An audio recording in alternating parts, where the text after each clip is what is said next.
All right. Good morning or afternoon, everybody, and welcome. Happy Clinical Trial Day. Clinical Trial Day is officially celebrated on May 20th to honor the contributions of clinical trial participants and research professionals. Thank you for joining us today for the conversation on best practices in participants recruitment and retention in clinical research. I am Shelley Siddiqui, and I'm really pleased to be hosting today's session alongside Dr. Patricia DiCiano.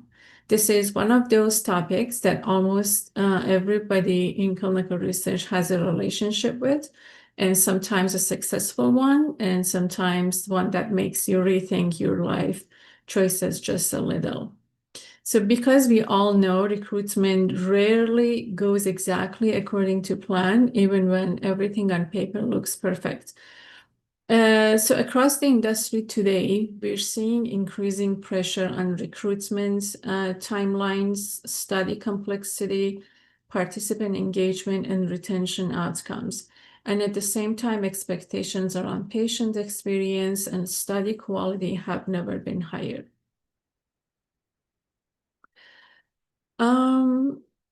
Yeah, so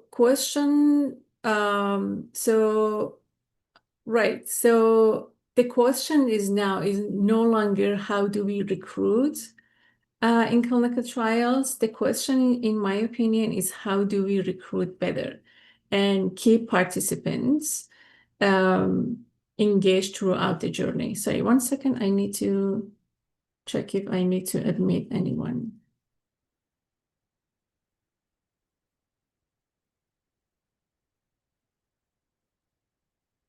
No, good.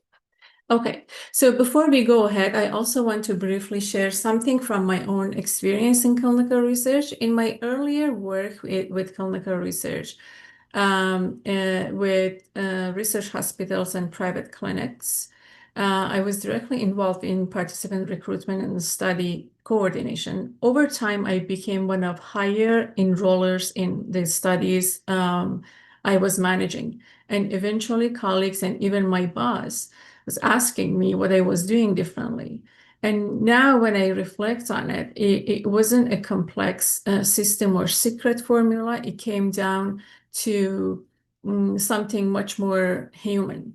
I focused on building a genuine rapport with participants, making sure they fully understood the study and felt comfortable asking questions at any point along the way. I also made a priority to follow up regularly, not just for process, but to check in on how they were doing and whether anything was unclear or concerning for them. In many ways, I saw my role as walking alongside participants throughout their journey with the hope that therapeutic intervention would truly support them. And one of the biggest lessons I took from that experience is this: recruitment doesn't end at enrollment, it begins there. And retention is really built on three elements: trust, clarity, and continuity of engagement.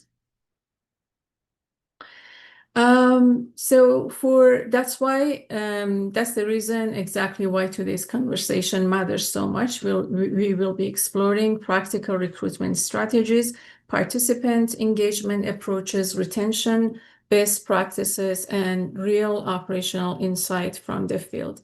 And I'm really pleased to be having this discussion with someone whose expertise begin both depth and real world perspective. Now it's my pleasure to introduce Dr. Patricia DiCiano. Dr.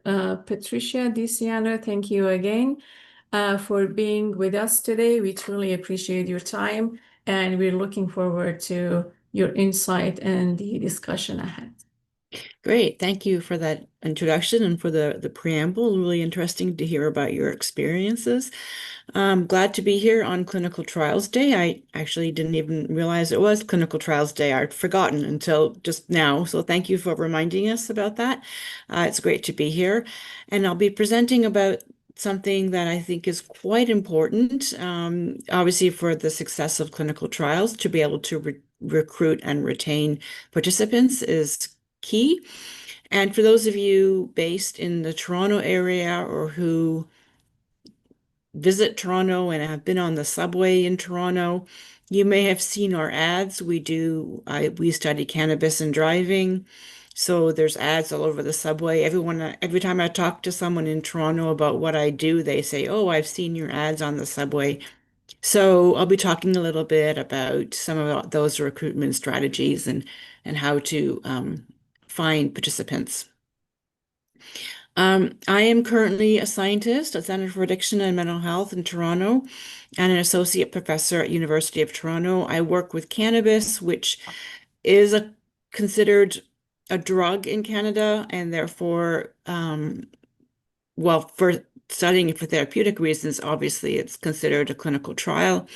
And we also have a special regulatory framework for cannabis as well, called the Non-Therapeutic Research for Cannabis, which is a similar process to a CTA in a clinical trial, but it's specific to cannabis.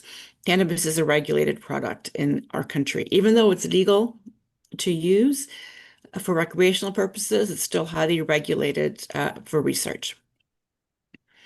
Okay, so I'm going to begin this presentation with a little bit of a interactive piece. I'm going to stop sharing that and pull up the presentation that I have and share that with you. And the question says, have you ever had trouble recruiting participants? And there's a QR code there, or if you want to just go to menti.com and enter that code, and you can answer the question, yes, you have had trouble recruiting participants, no, you haven't, or you don't recruit participants. Maybe you're not involved in recruitment activities.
Okay, so 7 people have tried to respond or have responded.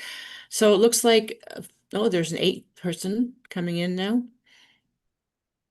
Okay, so it looks like those of you who do recruit participants, all of you have trouble recruiting participants. And uh, 2 of you don't recruit participants. So I'm in the minority because I don't really have trouble. I have good success recruiting participants. So maybe this is good talk for me to give. I don't know. So just go back to the presentation. So just to gain some context in terms of how many people have trouble recruiting. Those of you who don't recruit participants, you can see that it is a very difficult thing to do.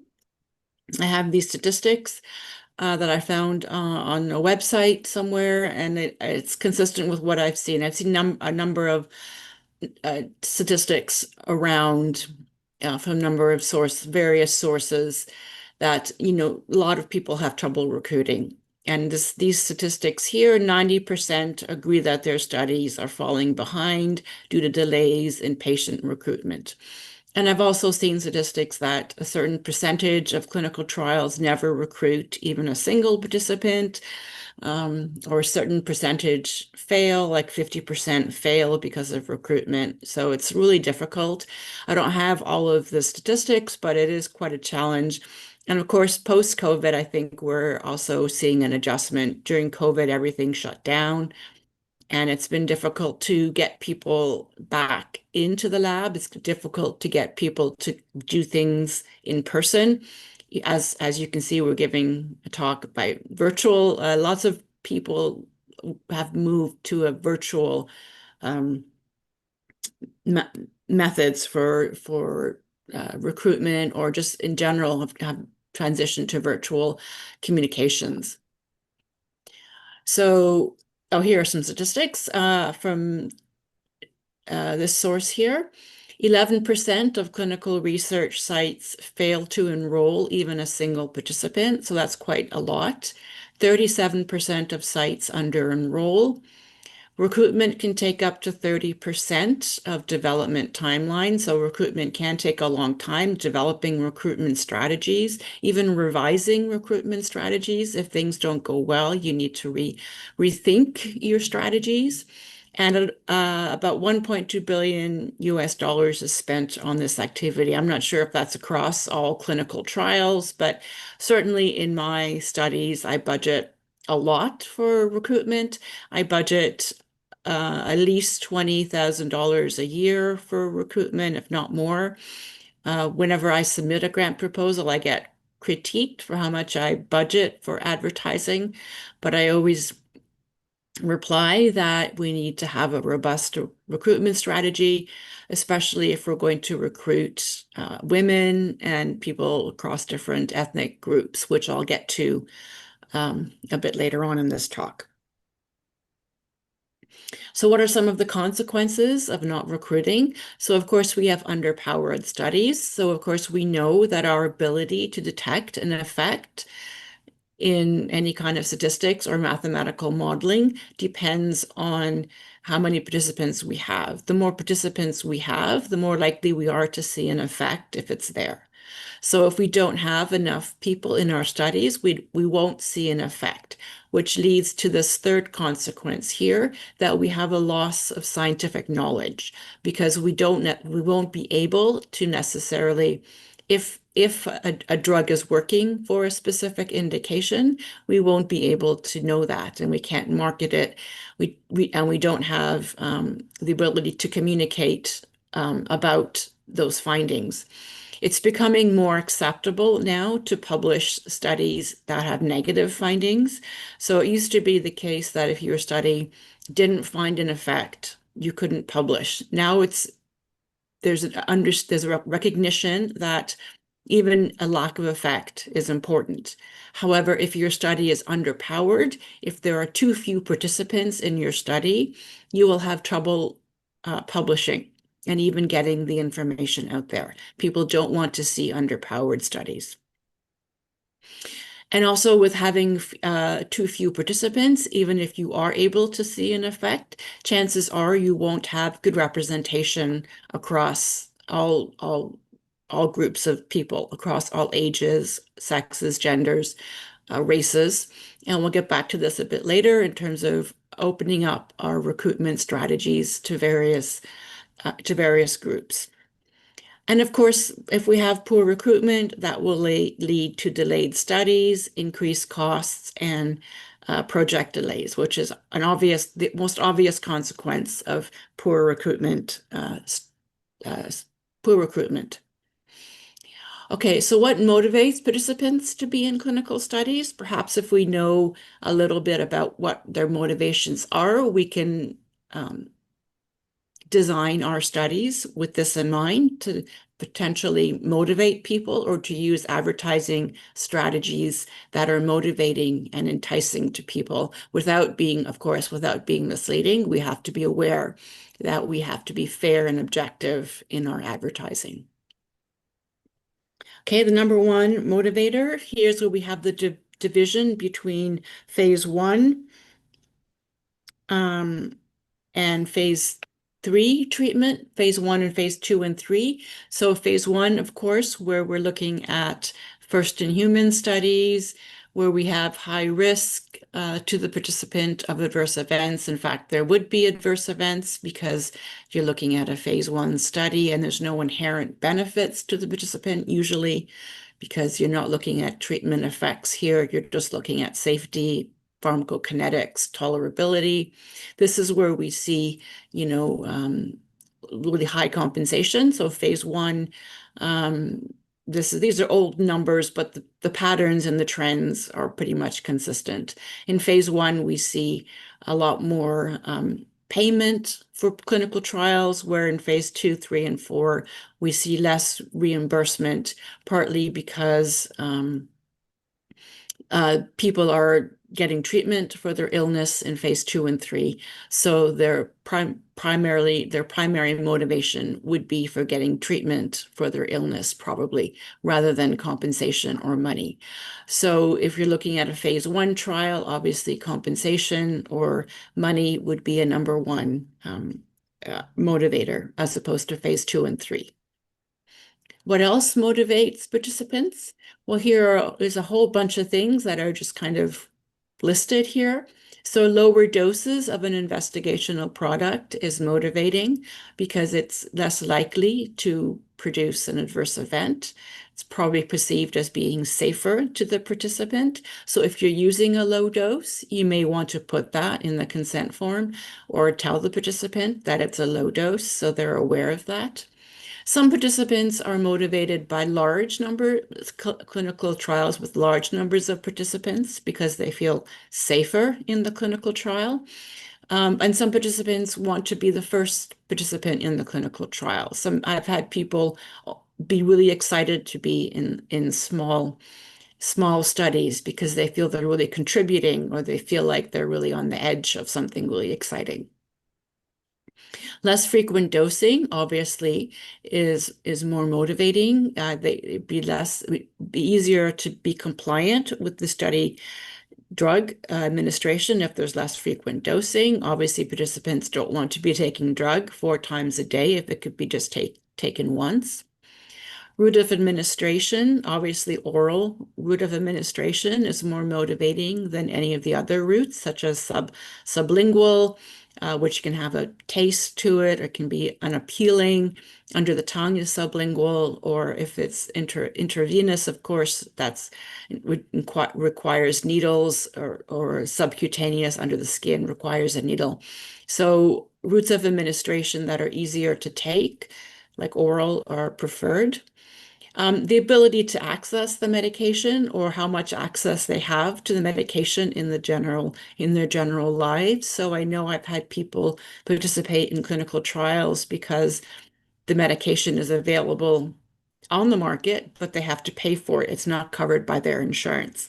So they would like to have access to the medication for free or just access to the medication because maybe it's an unmarketed drug and they'd like to try it. They've heard about it, or maybe it's marketed and they can't afford it. If the research is stimulating, some people participate in clinical trials because they had a family member who was affected by that illness, or they have a family member who has an illness and they're interested in helping. Fewer side effects are motivating. So obviously you have to be clear and honest about side effects in clinical research, but the fewer side effects there are, the better. So if there are few side effects in your study, you might want to make sure to tell them about that. The location of the clinic, so ease of access is really important to people. Can you provide money for transportation? Are you located centrally? We're located in downtown Toronto, so getting to where we are is not a problem. We're close to the university, so we tend to recruit a lot of students who are nearby anyway for their classes. Empowerment. So people like to know that they're helping. I remember during the Ebola outbreak a few years ago, or during COVID, even more recently, people were motivated to be in clinical studies because they really wanted to help end these pandemics, and they really wanted to to help. They really wanted to benefit research, and they really wanted to help gain scientific knowledge. So all of these things are motivators and can help people be interested in your study and potentially even stay in your study. So what are some of the common reasons why people don't want to be in clinical trials? This is from this publication here. So participants don't like intricate study protocols. I was once brought on to run a clinical trial that required participants to come in every day for 20 days. And I immediately changed that to 2 or 3 times a week because people do not like intricate studies. Okay. They want things simple. They want things easy to understand. It's amazing how much people forget, even over the course of a day. They often forget what's coming up next. What can they expect? They're um, to you it seems straightforward, but to them they don't remember what's happening next. So keep it simple. Sociocultural issues. So be culturally sensitive if you're working in a geographically diverse uh, community. Be aware of social cultural issues. Be aware of religious beliefs. Be aware of age-related factors. We'll get to some of those a bit later. And make sure you educate people about the merits of your work. There's a lot of negative publicity by the media on clinical trials. It's important to be true and honest about your clinical trial and not to overstate it, of course, but let's be, empowering, and let's educate and help people understand how clinical trials can be important. Be flexible with your study schedules because people don't like inconvenient study schedules. Be available to them in the evenings or on weekends if possible. I've certainly did my share of Saturday test days or coming in at night when things get really stretched and we have to bring in the last few participants. If you are located in a remote region, try to be flexible, allow for virtual chats, especially now in our post-COVID world. People want things to be virtual more and more, or provide transportation costs, help people get to your location. People are concerned about getting a placebo. There's not much we can do about that. We have to have placebos and comparators in our study. So of course, there's always that risk. And of course, we have to be honest and tell them there's the risk of getting a placebo or of getting a comparator, but educate people, help them understand, the relative pros and cons of being in the study. Similarly, if they have concerns about the investigational product, if it will be beneficial. Sometimes they don't want to be in clinical trials because their treating physician might discourage them. Maybe develop relationships with physicians, work with physicians, try to get them on board to understand the merits of your work, maybe educate the physicians and educate people about clinical trials. A lot of people don't know about clinical trials. They don't know they can go to clinicaltrials.gov or other repositories and find clinical trials. They don't really understand how they work. So let's keep educating. And of course, fear of adverse events, we can't do anything about that. Really, we have to be honest about adverse events, but educating and being flexible. So designing your studies for success based on all of these considerations. Are your inclusion-exclusion criteria opened up enough? The number one reason for doing amendments to clinical trial agreements is to open up the inclusion-exclusion criteria to make it more open. We've done this many times in my studies. The most common thing that we do is we open up the age range. So we go from inclusion criteria of 19 to 25 to 19 to 30. We'll open up the inclusion criteria as much as possible, as much as is safe, to allow us to recruit as many participants. Are your timelines reasonable? I mean, are you doing things quick enough that participants aren't getting uninterested? Or are you doing things too quickly that participants are feeling rushed? So are your timelines reasonable? Are you able to meet the expectations?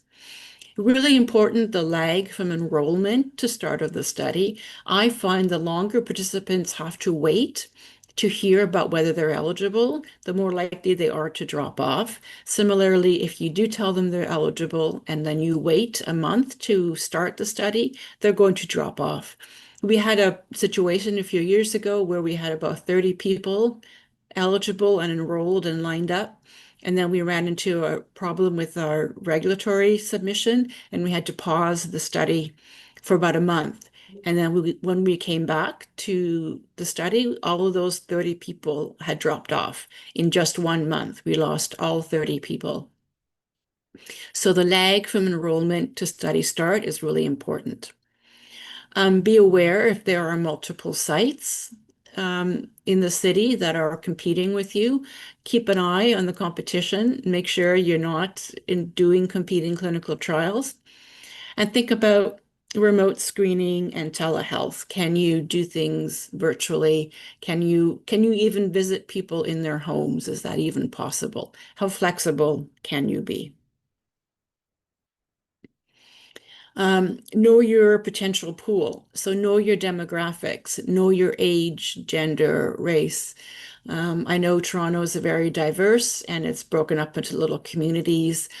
If we wanted to target a specific demographic, we might advertise in those sections of the city. When we look to recruit students or young people, we advertise at the various universities throughout town. We have a few universities and a number of colleges. So get to know your potential pool, know where you can target them.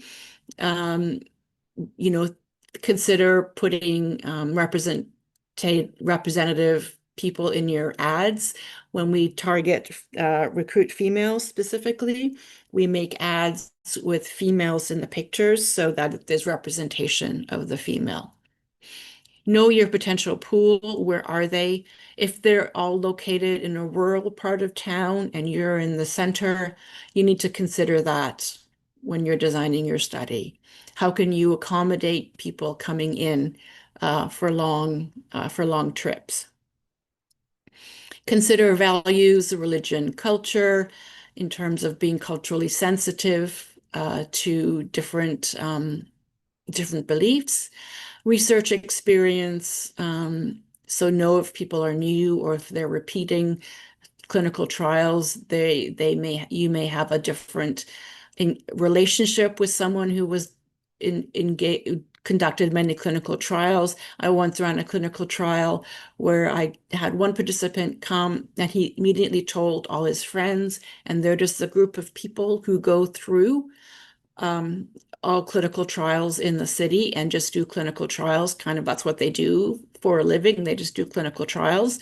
So working with people who have been in a number of clinical trials is very different than people who are not who are new to clinical trials. Okay, you'd have a different relationship with them, a different outreach, a different way of communicating.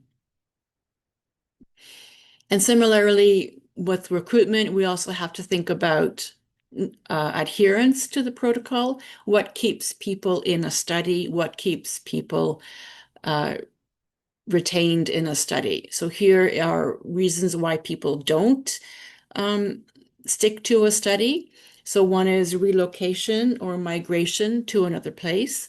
Not much we can do about that. But think about doing things as quickly as you can so that you don't lose people because they move. And if they do move, think about continuing virtually somehow.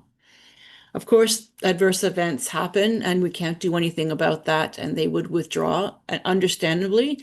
So just give them support and help them with that. Uh, if you have procedures that might be fearful, perhaps you can reassure them or have experienced staff. We do blood draws in our studies, and some people are really, really afraid of blood draws. And of course, if they're super afraid and we can't enroll them, that's one thing. But if it's someone who just is a little bit hesitant, we can assure them that our staff are very experienced and it doesn't hurt. And it, you know, we can provide support for them when they're here. The length of the study also is a reason for people to drop out. So keep your study activities simple, keep things timely. And of course, be flexible because some people don't have employers who are understanding or who allow them to take time off. So strategies to increase retention, as Shelley was saying before, communicate, communicate, communicate. I have one person on my staff. He's fantastic with participants. They love him. I get emails after the study's being done telling me how wonderful it was to work with him. He makes the sessions happy. He has a great relationship with the participants. He's dedicated to scheduling all of the sessions and to interacting with all the participants. He has great interpersonal skills. He's very good at retention. We almost never lose participants in our study unless they have an adverse event, or like usually I have to withdraw them because they have an adverse event. We rarely lose people of their own volition. Okay. Be quick to respond to them. One of my pet peeves is people who keep participants waiting a couple days for a response to an email. Always be quick, always show them that you're interested. If you don't show interest, then why would they be interested in you? Be there for them, answer their questions, always engage with them, make them important, okay? Pay for their lunch, make it fun, chat with them. We let our participants, we keep them here for 7 hours and we let them watch videos. We buy them lunch. We talk to them. We make it fun. Okay. We keep them interested. If you have to retain people over lengthy periods, like weeks or months, think about having emails and newsletters and ways to keep them interested. And I mentioned this already, the timeline between enrollment and study start. Keep your timelines clear and consistent and quick. Don't keep people waiting. As soon as they feel undervalued, you've lost it. Okay, you're going to lose them. Think about home visits and online testing. How can you keep people engaged? Okay, just some advertising strategies. And of course, I know you're all located in different parts of the country, and some of you are not even in Canada, so I can't speak to how advertising works everywhere, but I can talk a little bit about general concepts. Advertising, branding. Advertising is an expression of your values. So keep your advertising professional and clean. The way you dress, the way you write an email, the way you show yourself is all an expression of your values. We work with young cannabis users, so my staff tends to be fairly young, and they tend to be fairly kind of cool, like, with it, kind of young people who dress. I allow them to dress casually because that's what the participants um, uh, can understand and can engage with, someone who's young and kind of trendy. Okay, but know your pool, know who you're working with, and what their values are and what your values should represent. If you're looking to recruit females, make sure you have females on staff. Okay, similarly, if you're looking to recruit certain racial groups, try to have representation within your team so that your participants feel connected with your team. There may be restrictions at your institution on images and branding. I know at CAMH, we can't use any images of cannabis leaves or any images of alcohol beverages because they could be triggering. And we have to use certain logos and we have to use certain colors. Make sure you understand your local restrictions before you start making ads, before you start putting anything on paper. And advertising is the start of consent with participants, so motivate them. Okay, so advertising is the first time they'll hear about your study. It's the first time they'll get any indication as to whether they'd like to be in your study. So give them enough information to decide if they want to be in your study. Add QR codes, web links, make it easy for them. We work with young people. They like QR codes, they like webs, they like to do things online. This is where we advertise. We have lots of transit in Toronto, so bus shelters, transit. We advertise on the subway. This is how we get most of our participants. For some reason, that works for us, but I have used Facebook successfully with older participants who tend to like Facebook. Facebook isn't so popular with younger people. Honestly, I don't know what any of the social media that's popular with younger people. I know um, um, TikTok, right? But I wouldn't even know how to advertise. So if you're working with a certain group, have someone on your team who's from that group or work with a representative from that group so they can advise you on how to advertise and how to reach them. We've put advertising for alcohol studies on coasters, on in bars, on flyers around bars. So think of creative ways to reach participants, maybe flyers in doctors' offices or anywhere where they would see your advertising. Tweet, try to get your institution to tweet and share your study. Tweets are a great way, or X, it used to be called Twitter, now it's called X. When we have one of our studies discussed on social media and then it gets shared around, we once had 800 emails in one day just from a single tweet. So try to get your study out there. Newspapers can be good because they have a broad reach. However, you'll get a very diverse range of people. If you're in a large urban center, you may get people from far away, so be aware of newspapers. Websites can be a good source. We advertise on the CAMH website, and any website that is related to your field. There are clinical trials websites. Look around for websites where you can advertise. Local colleges, universities are good for young, healthy participants. Word of mouth.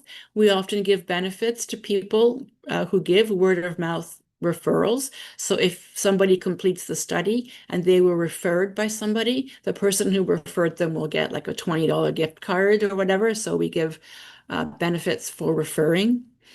Community centers, targeted radio, flyers, lots of different places to advertise. And engage your physician. Engage the physician in communicating about your clinical trials. Find physicians who work in your field and get to know them, establish relationships, work with them over and over again, and help to get the word out. Different kinds of strategies. So there's direct, semi-direct, and indirect.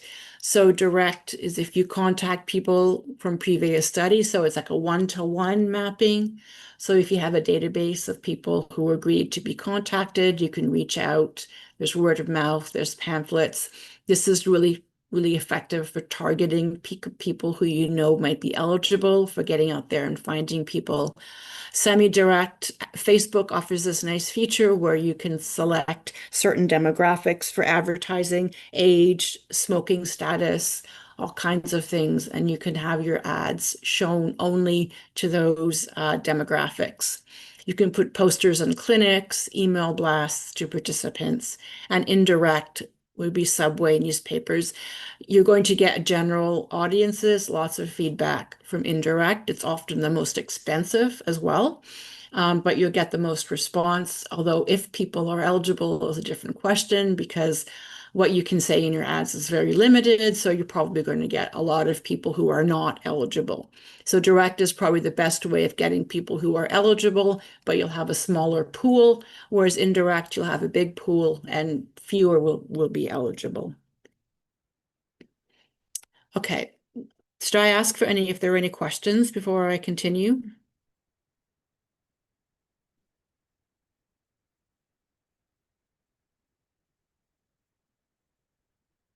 Yes, Nita?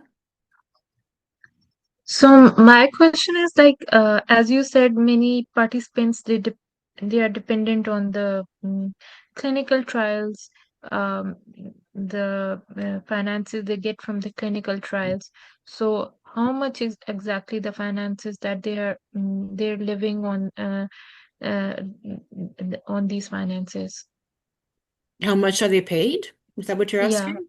yeah, That really varies. It depends on your study, what is required of them, the degree of risk, and how much time they're going to be with you, um, and how much your RUB will allow you to pay. So in our studies, there's no benefit to the participant. They're just there doing a research study. They're with us for 7 hours. We pay them around $150, so roughly $20 an hour, which is what we give them, and it's cash. Usually around $20 an hour would be reasonable, I think.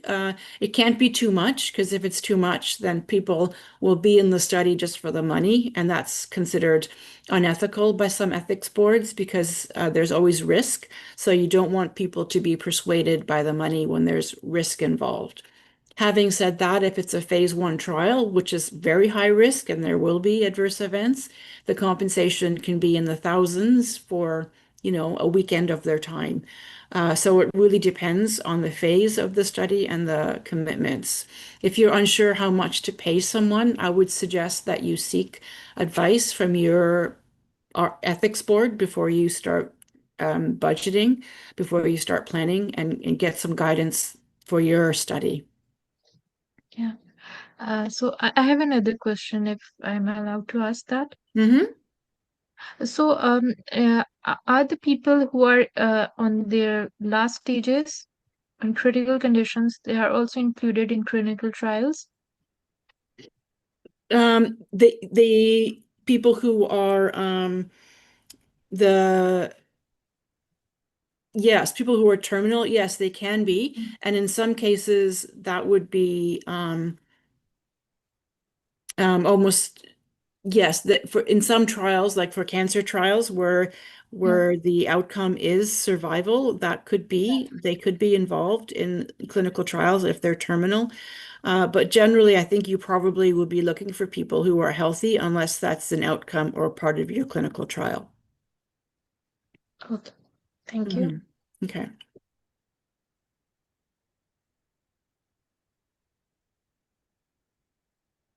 Okay.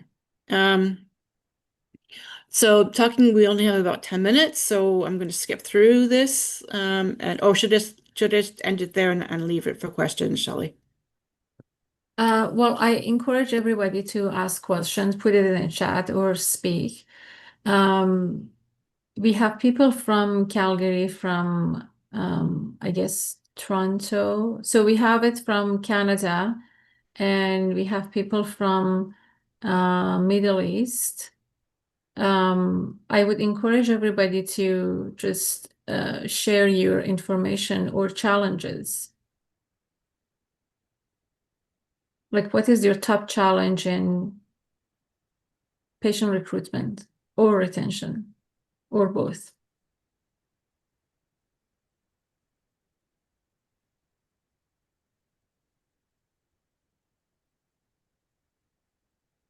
No question?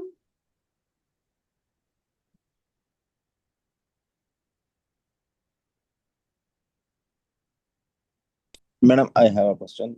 May Sure, I? go ahead, Armagan. So Armagan is from Pakistan, right? Go ahead and introduce yourself. Okay, Madam. Assalamu alaikum. Myself, Muhammad Armagan Farid, and I am a research pharmacist at uh, clinical trial unit at NUMS, National University of Medical Sciences. So the question is, Madam, what you think the best qualities or skills do anyone have to recruit or to retain someone?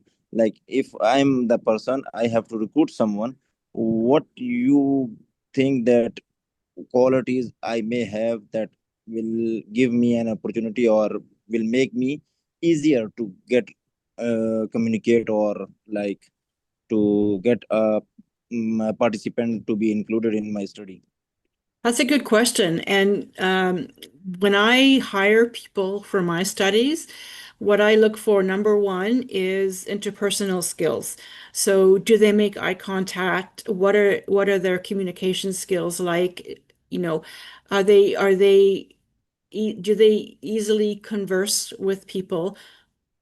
I think it's really important to have a really good rapport with your participants and to be able to engage them from the start. And I think Shelley mentioned this at the start, to have them trust you. And I think that is having good interpersonal skills is a really number one consideration for that. And also so a participant can relate to you. If you're looking to recruit women in your study, you should have women on your study team so that your participants can relate to you, right? And you should have representation across your teams, across different ages and different sexes. And so your team should show the participants that you're there for them, basically. You need to show that you're focused on them through your interpersonal skills and the way you interact with them and the way you talk to them.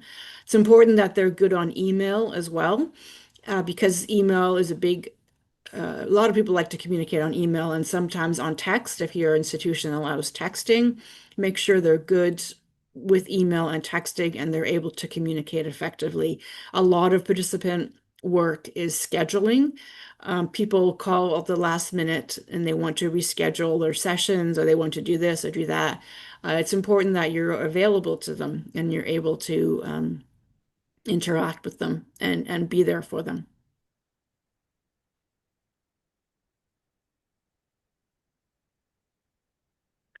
Yeah, we have another question in the chats. I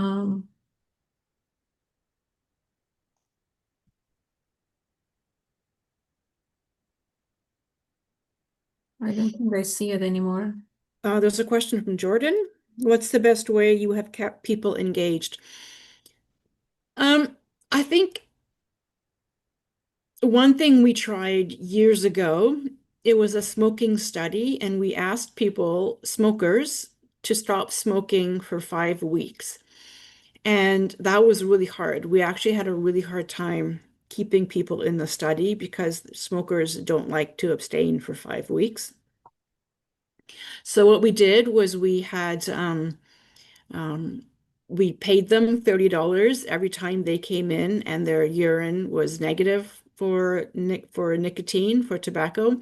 You would pay them $30 and we would play games with them. We would do lotteries. We would have a little roulette wheel. And if they were abstinent, they would play a game and they would win a prize. And the prizes varied from $1 gift card to $50 gift card. And that kept them really engaged. Now, I know you can't always play games with your participants, but what we usually do, and I find this works really well compared to other studies that have poorer retention, is really just, and Shelley said it, and I said it, and I'll say it again, is just be there for them and communicate and earn their trust and just have good skills and just make it fun and make it rewarding for them.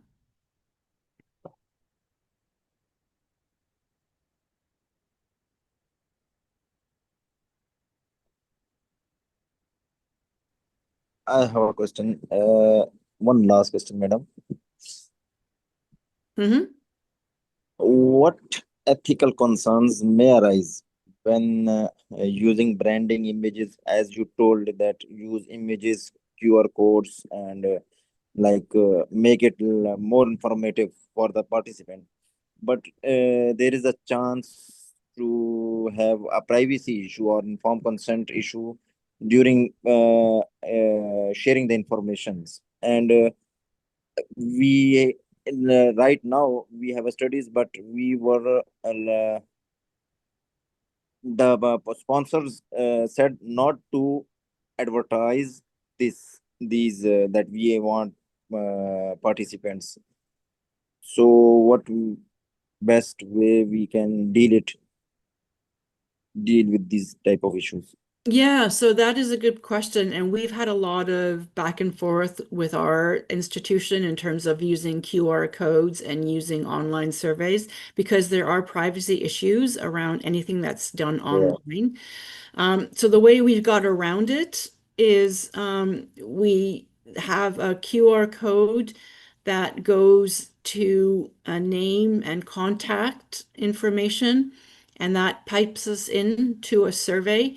And the name and contact information is never linked to the survey so that we can never identify who's answering which question, who's answering which surveys. And it took us a really long time to get there. Our institution wouldn't allow us to do it for a very long time. So there was a lot of back and forth in terms of being able to do this. And, we had to do it the old-fashioned way and call them on the phone and do it all on paper for many, many years. But we finally found a way to keep the personal health information apart from the data in the online system, and that was good enough for our institution. We tend to use RedCap, which is fairly secure, I believe. We I don't think they have a lot of data breaches, and I think that it's a secure platform and it's available for free to anyone who is doing not for profit or who is not pharma, basically, and then pharma can use it as well, but for a fee. And I think that satisfies our institution as well because it's a internationally reputable data collection platform.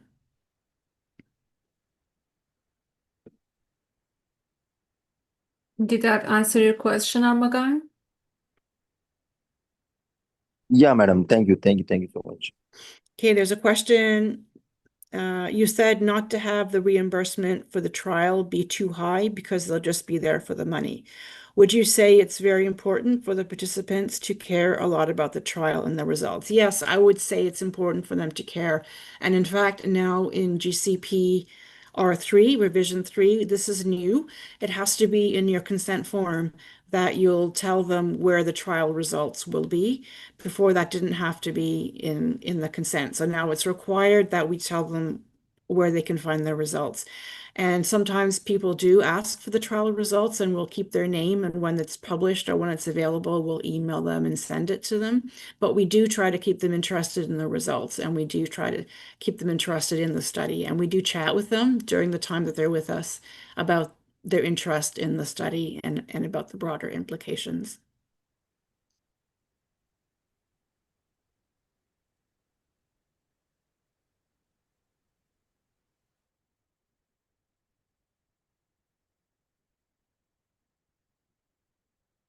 And another last question.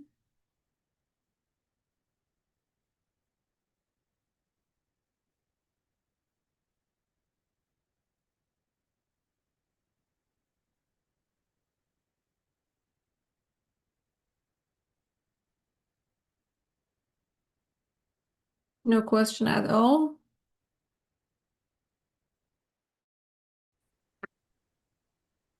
Hi. Hi, I think Zoom kicked us out. Oh, okay. All right, so we're back here. I think we have one more question. No, it is a no. All right.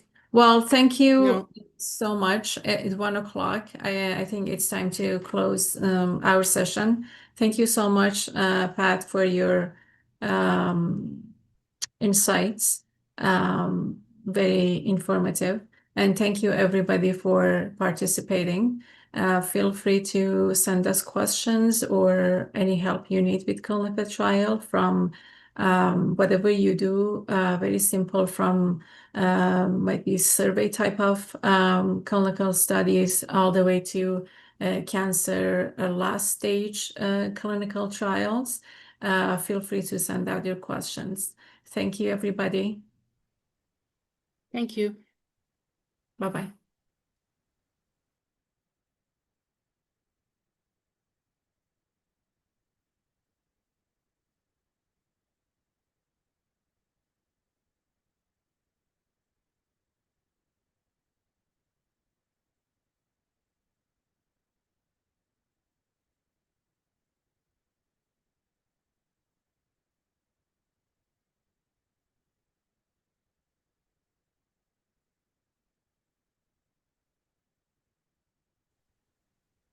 Madam, can I ask one more question? Yes, yes, go ahead. Madam, maybe in Canada or like in developed countries, there may not be this issue, but in Pakistan, how may someone can reduce the participant fear of adverse event while still maintaining the transparency? You know that in Pakistan the cultural is yeah, we normally face this issue that participant ask, oh, kuch hoga to nahi, like something gonna happen, I will die, I will. Well, Oh, when you give them consent form, you know, they're all few risk and benefits of participation is listed. Am I correct? Can you hear me? uh, yeah, madam, Yeah. like So do you have consent form listing all risk and benefits? yeah, we do. All right. So that might be like one of the, I don't know what study you're working on, but it might be drug study, for example, that could risk, I don't know, let's say it would be heart failure, it would be kidney failure, something like this that scares the participants, right? Yeah. Yeah. So your job is just to inform them in a very simple language, not in medical terminology, in a very simple language. Like if you explain someone in grade 5 or 6 what happens in the study and what they should expect. That's it. That's your job. And they need to make the decision if they're willing to participate or not. And usually, if you face them with with your medical director, they feel safer, you know? So usually study coordinator, they recruit patients, yes, and they're very knowledgeable what's happening in this study, correct? But after this, I think it's important for you to face them with your medical director, someone who's physician and in charge of the protocol, to sit with them too. Sit with them too and ask questions. Man, as you have visited Pakistan, you may have seen the cultural, the diversity, and like hijab and things and much more things. We face two hurdles in these things. Whenever Uh-huh. if we are talking to a woman, just in case, just an example, she will say that let me ask from my father first, from my From mother, from my uh-huh. brother. So Oh, it's like a so very so you interesting topic say you have. so you say you're explaining culture. So you're saying when you have eligible patients, they want to go back to their family, talk to them, and come back, right? Yes. Yeah, yeah, That's yeah. totally okay. You need to tell your patients that they have ample time. Ample means they have whatever time they need to go back to their family, to talk to them. Even they could go to their family doctor to talk to them and then come back to you. There is no pressure at all. Yeah, yeah. Yeah. Thank you so much, madam. You have selected our. It was a really good and very knowledgeable session. Thank you so much. Thank you Yeah, and and best also, of luck. so you say, yeah, I saw when I was in Pakistan, I saw like ladies wearing hijabs and they have some restriction. So in this case, you can have a female doctor or female coordinator to talk to them if We they do have, we do have you do. Dr. Okay. Varda, Dr. Rabia, Okay. but still, it's like happens. Yeah, but anyway, it's their decision. There is no push. Um, they might get a good intervention at the end. They also help Yeah, us to increase our understanding of scientific field. So they do these two, but also it everything has risk and benefit. Even if you go out now outside your door, it's it could be risky, people fall, everything has Yeah. risk and benefit, right? Yeah. Yeah. Thank you so much, madam. This was a great, knowledgeable session.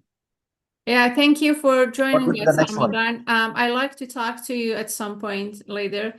Mo Okay. here. Oh, Mo left. Okay. It was only you and Mo. Okay. So nobody else is here. All right. So I wanted to say, if you like, I can add you back to LinkedIn page, and you can have some activity there if you like. Okay. Okay. All right, That's I'll great. email you later. Hi, Mo. I see that you joined back. Where are you from?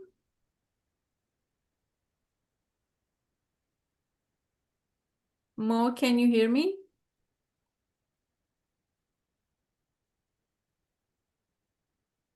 I see someone M-O. It could be Muhammad. It may it's me or someone else. No, I see another person named Mo, M-O. Mo, do you have any question for me?